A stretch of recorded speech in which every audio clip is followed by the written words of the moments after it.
RDC. En 0,9 mois, l'épidémie de choléra fait plus de 1700 morts, source ministère et MSF. La République démocratique du Congo, RDC, fait face à une nouvelle crise sanitaire.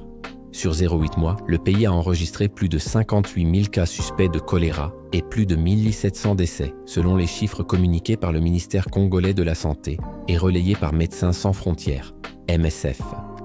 Organisation humanitaire, alerte sur une épidémie hors de contrôle et appelle à une réponse immédiate pour éviter une catastrophe humanitaire. Touchant désormais 20 des 26 provinces, la maladie gagne rapidement du terrain. Des régions autrefois épargnées sont aujourd'hui frappées de plein fouet. Les causes de cette propagation sont multiples. Inondations, conflits armés, déplacements massifs de population, mais aussi manque d'eau potable et insuffisance des infrastructures sanitaires. À l'approche de la saison des pluies, la situation pourrait encore s'aggraver. Le choléra déclaré urgence nationale. Pour les Médecins sans frontières, le choléra doit désormais être considéré comme une urgence nationale.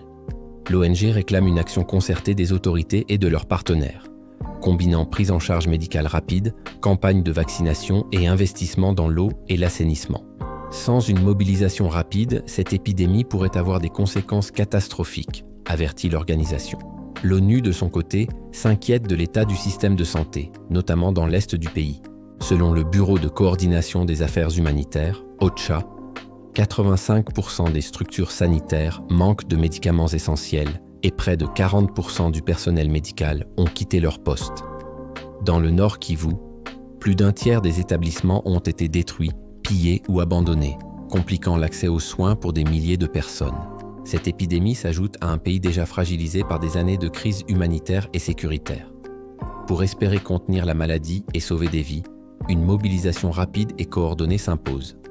Le renforcement des systèmes de santé et des assainissements reste la seule voie durable pour éviter un nouveau drame humain en République démocratique du Congo.